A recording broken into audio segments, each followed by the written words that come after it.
Today, we organize our civilization around scientific fact, constitutional democracies, and individual rights. But 500 years ago, that reality did not exist. For centuries, human understanding was strictly dictated from the top down. Truth came from religious traditions and ancient scholars, like Aristotle, accepted without the need for physical evidence or testing. This diagram illustrates the Ptolemaic geocentric model. Earth sits completely static in the center, bound by rigid concentric circles representing the heavens. This celestial hierarchy mapped directly onto human society. Political power flowed strictly downward, with kings ruling absolute via divine right, completely unchallenged from below. But physical realities began to strain this old system. Expanding global ocean voyages required accurate astronomy and navigation to survive, while the newly invented printing press rapidly distributed ideas across borders. Ancient texts could not safely guide a ship across the Atlantic. The practical necessity of navigating the physical world forced humanity to start questioning the authorities that ruled it. This 1543 illustration details the heliocentric theory proposed by Nicolaus Copernicus. Here, the Sol, or Sun, is positioned near the center of the system, and Terra, the Earth, orbits around it. Decades later, Galileo Galilei used newly refined telescopes to observe sunspots, the phases of Venus, and moons orbiting Jupiter. He provided observable, physical proof for the heliocentric model, an act that led the Roman Inquisition to place him under house arrest for the rest of his life. This animation shows the mathematical correction Johannes Kepler brought to the model.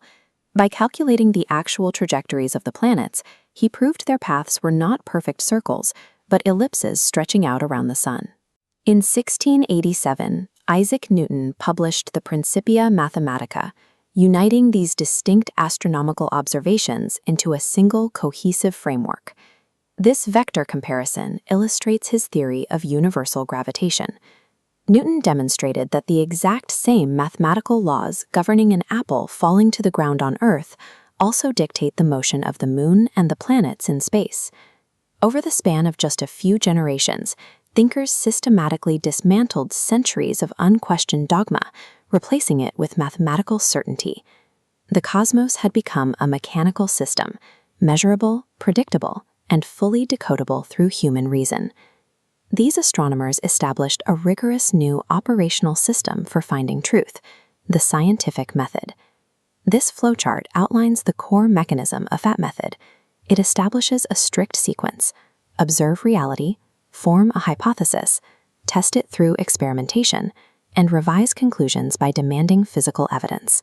This approach quickly spread inward to human biology.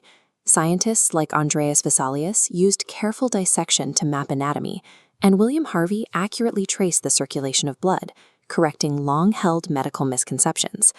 Reason had decoded the laws of gravity. Now, thinkers sought to apply that same rigorous lens to the laws of human society, turning the scientific method away from nature and pointing it directly at civilization birthed the intellectual movement known as the Enlightenment.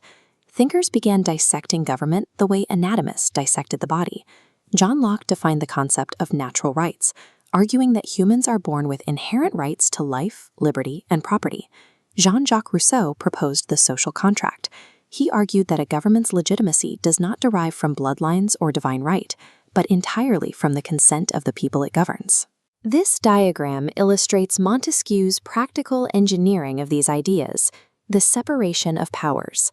By fracturing institutional power into separate balancing branches, a society could actively prevent tyranny. Adam Smith applied this search for natural laws to economics. He demonstrated that markets coordinate activity efficiently through supply, demand, and competition, rather than through absolute state control. Together, these philosophers took the concept of the state, previously an unquestionable divine mandate, and redesigned it as an engineered tool meant to serve its citizens. These theoretical blueprints inevitably sparked physical action. The ideas cultivated during the Enlightenment provided the intellectual foundation for the American and French revolutions. These conflicts produced immediate structural outcomes: written constitutions, the formal definition of citizenship, and the legal concept of equality before the law. The ultimate legacy of this era was the systemic dismantling of top-down authority. Humanity gave itself the intellectual permission to question the rules of the world and improve its own condition from the bottom up. And having successfully rewired their politics with reason, humans would soon apply this exact same framework to conquer the physical planet.